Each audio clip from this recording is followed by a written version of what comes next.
Tandaan nyo mga kababayan, mga pulis, kayo ang kakausapin ko ngayon. Sinasabi nila na hindi applicable yung Article 59. Mali po yun. Bakit? Ginamit nila ang Article 7 para hulihin si Pangulong Duterte. Hindi pa pwedeng sundin ng isang article, yung isa hindi. Kahit ang Biblia sinabi yan. Tandaan nyo sa James 2 verse 10, basahin nyo. Sundin mo man ang lahat pero may mamiss kang isa. Guilty ka sa lahat. Ang ginawa kay Pangulong Duterte ay labag sa ating batas. Kinidnap nyo ang aming Pangulo. Susubukan ko lang to the international media. This is not about Duterte and Marcos. This is not about America, US, Japan. No. This is about humanity. They kidnap our president. What will you do? Uulitin ko po, hindi tayo nananawagan dito ng kaguluhan, rebellion. Dahil ako po ay against that. Dahil I believe in Romans 13 verse 1, submit to the authority. Pero, kailangan natin ilabas ang sama ng ating loob dahil yan ay protektado ng ating konstitusyon. Ito ang ginagawa namin ngayon. Ang aming damdamin ay ilalabas dahil mali ang ginawa ng gobyernong ito sa isang Pilipino. Nakita niyo si tatay kagabi? Kung hindi ka natutulog doon, hindi ka Pilipino.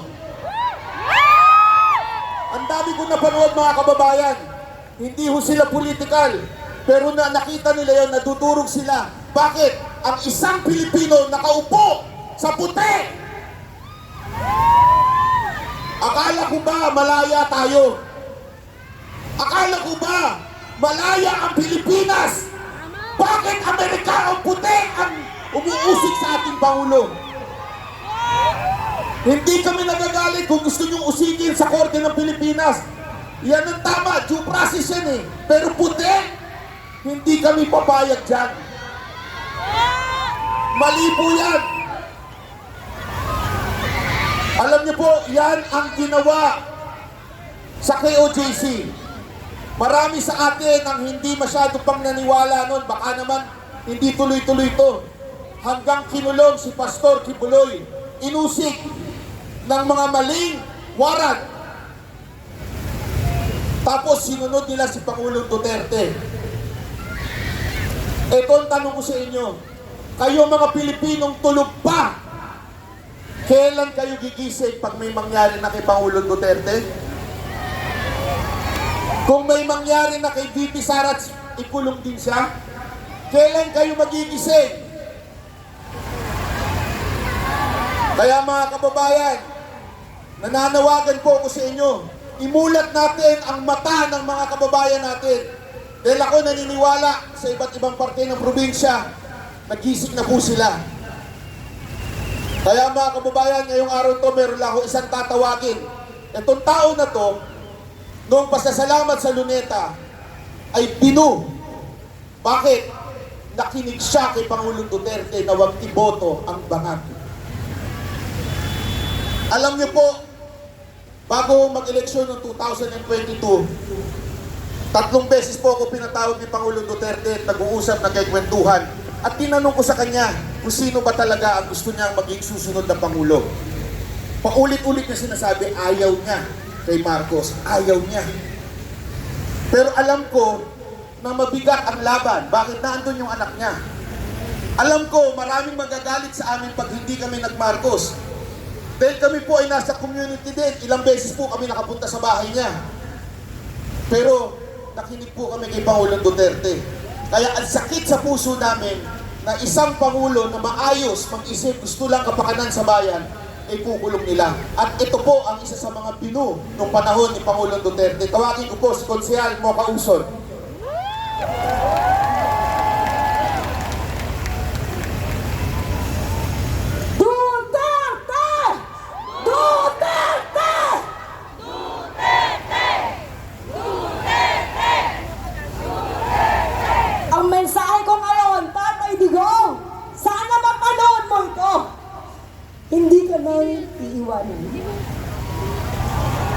Tatay Digong, hindi mo kami iniwanan. Ikaw lang ang leader ng bansa na ito na lumaban sa kriminalidad, droga at korupsyon mata sa mata. Inalay mo, Tatay Digong, ang buhay mo para sa amin, para sa aming bayan. Kaya Tatay Digong, kung nakikinig ka at napapanood mo ito, hindi ka namin iiwan. Tatay Digong, kahit nandyan ka, mag-isa sa The Hague, the Netherlands, kasama mo kami. Lagi kang nasa aming panalangin. Tatay Digong, mahal ka namin. Mahal niyo po ba si Tatay Digong? Kaya po ako masaya ngayon kasi nakikita ko po yung mga muka noong nakasama natin noong kampanya. Taas ang kaway ng mga nakasama natin. Hindi po natin iiwanan si Tatay Digong. Panghuli na lamang po. Ngayon ako ay gustong kausapin po ang ating mga OFWs. May OFWs po dito. At mga nanonood, ng mga kababayan po natin. Kung kayo ay naniniwala na may ginawang mabuti si Tatay Digong sa ating bansa, kung kayo ay naniniwala na nawala ang droga, bumagsak ang krimen, at naging mas mapayapa ang ating mga kalsada, naging mas maganda ang takbo ng Pilipinas, ngayon ang panahon para magsalita kayo. Ngayon ang panahon na umaksyon po tayo. Hindi ko po sinasabi na magrebelde tayo. Kahit isang tao lang ang pumunta rito, pupunta ako. Ganon din po ba kayo? Iparamdam po natin kay Tatay Digong ang ating pagmamahal at hindi po natin siya iiwanan. Ayun lamang po, maraming salamat po. Isa lang ang kulang talaga dito eh. Sino? Si Tatay Digong. Kaya, bring back Tatay Digong! Bring PRRD home! Diyos na po ang bahala. Sabi sa Biblia, hindi ko ba? Vengeance is the Lord's. Maraming salamat po! Mabuhay ang Pilipinas!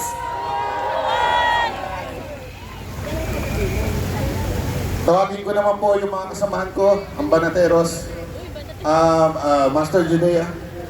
May konti lamang kami bibigay sa inyo. Boss Dada, Jay Guevara, at saka itong kapatid ko. Mas matanda to si Coach Oli. Ayan, gusto lamang namin kayong bigyan bigyan niyo sila ng mga sombrero.